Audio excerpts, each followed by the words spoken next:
¿Qué pasa cuando eso que anhelas se hace realidad?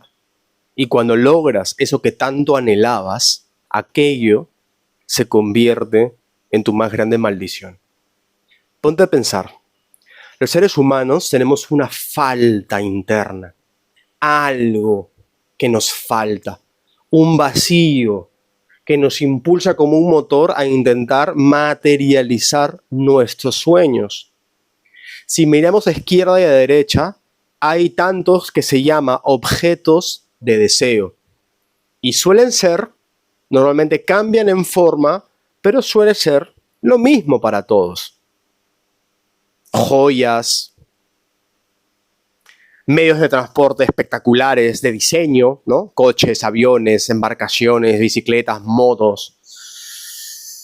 Lugares maravillosos donde vivir, palacios, casas ahí en un acantilado con vista al mar, en el bosque, paradisíacos. Telares maravillosos. Cosas muy secretas, libros que nadie tiene, cosas que son escasas. Hay pocas, que no son fáciles de lograr. Mujeres, belleza. Acceder a lugares, discotecas, restaurantes, centros donde se reúne gente últimamente importante. En fin, todo eso despierta el deseo humano. Muy pocos logran acceder a ello. La mayoría se queda en desear y desear hasta que la frustración de no lograr hace que ese deseo, no puedo decir que se apague, pero que se genere una frustración tan profunda porque apenas acaricias, ni siquiera atisbos de aquello que sueñas, migajas. Pero sucede algo. ¿Qué pasa? Vuelvo a repetir, si logras, imagínate, logras eso que anhelas y aún así se convierte en tu mayor maldición. Ponte a pensar que eso que tanto anhelabas, al fin y al cabo se hace realidad, lo logras hacer realidad. Y cuando lo estás viviendo, se te genera la mayor frustración porque reconoces conscientemente de que no estaba ahí la realización de tu trascendencia. Entonces, es esencial, por eso, el despertar espiritual nos impulsa a reconocer que únicamente lo que en las grandes tradiciones se llama el reino de Dios, que es la trascendencia más allá de la muerte, es lo que nos va a dar esa verdadera paz. Pero, más que nos va a dar, es en qué nos tenemos que convertir para, sosteniéndonos en ese estado del ser, justamente ser aptos para la trascendencia. Entonces, aquí viene algo muy importante, lo que he hablado en otros vídeos, el tema del despertar espiritual, el tema del compromiso en la vida material con ese despertar, es decir, hacer firme mis acciones en coherencia con mi palabra y con el despertar que tuve, y justamente eso va a determinar la magnitud de la guía que voy a tener para entonces verdaderamente ser guiado. Cuando empezamos a reconocer y a conectar con ese despertar y nuestra coherencia se hace cada vez más firme, naturalmente no dejamos de desear, pero nuestro deseo empieza a encontrar cada vez más una dirección mucho más profunda y mucho más trascendental. Ya no es una ansia por tener ni lujuria, ni joyas, ni cochazos, ni drogas, ni alcohol, sino ese deseo empieza a ser cada vez más conectado con algo mucho más profundo, que nos lleva nuevamente a poner toda la conciencia en el reino sutil que está más allá de la muerte. Todos los seres humanos, de alguna u otra manera, nos vemos seducidos por el reino de la luz. Por más que algunos lo nieguen, en el ateísmo, o duden de ello los agnósticos. Pero de alguna manera u otra, cuando escuchamos historias o escuchamos vidas de grandes avatares o santos de la historia de la humanidad, o dentro nuestro se nos genera algún atisbo de conciencia de ello, eso siempre nos seduce, eso siempre atrae el alma. Entonces, uno de los grandes compromisos que nos queda como seres humanos, valga la redundancia, comprometidos con nuestro camino interior, es la purificación de nuestro espíritu. O en todo caso, la purificación de nuestro camino, de todo lo que pueda entorpecer la libre expresión de nuestro espíritu.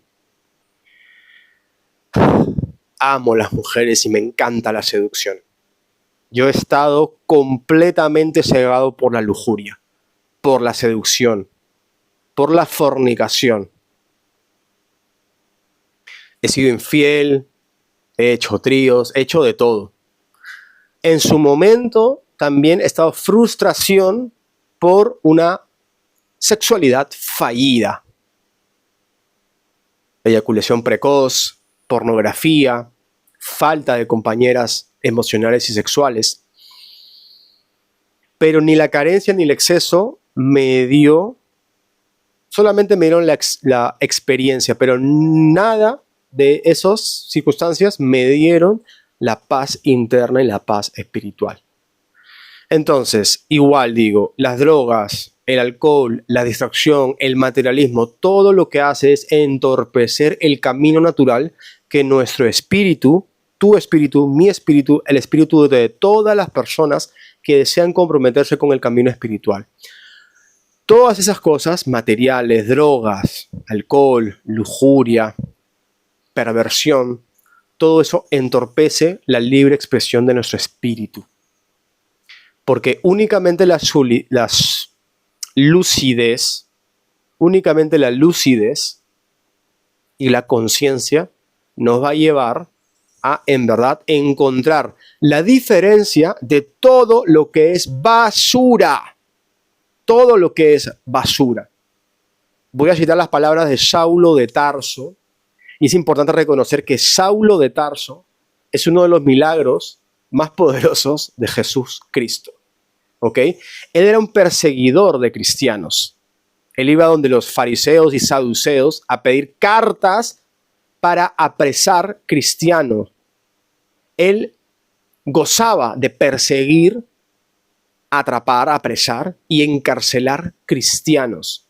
Incluso gozaba de ver cómo mataban cristianos.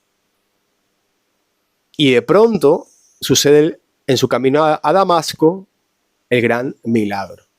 Hubo como una explosión y él mismo dice, no sé si en espíritu, no sé si en presencia, pero Cristo me habló y me dijo, Saulo, o Pablo también de Tarso, ¿por qué me persigues?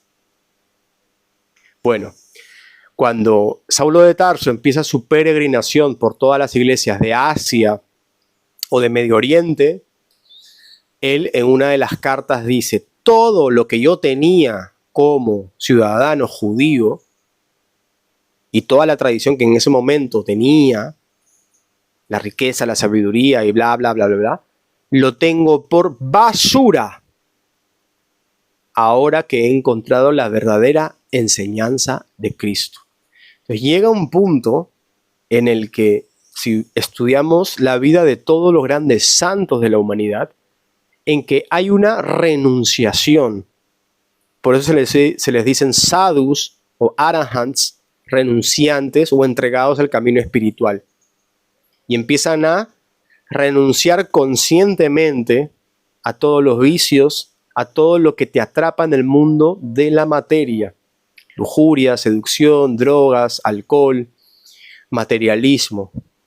Hay una renunciación, títulos nobiliarios, por ejemplo, en fin. Todo lo que pueda entorpecer al cuerpo para que el espíritu pueda expresarse libremente. Entonces, no digo que tú tengas que ser ni Saulo de Tarso, ni Cristo, ni Buda, pero sí comprender ¿En qué punto tú mismo te entorpeces con todas las situaciones y circunstancias que, valga la redundancia, entorpecen tu camino interior?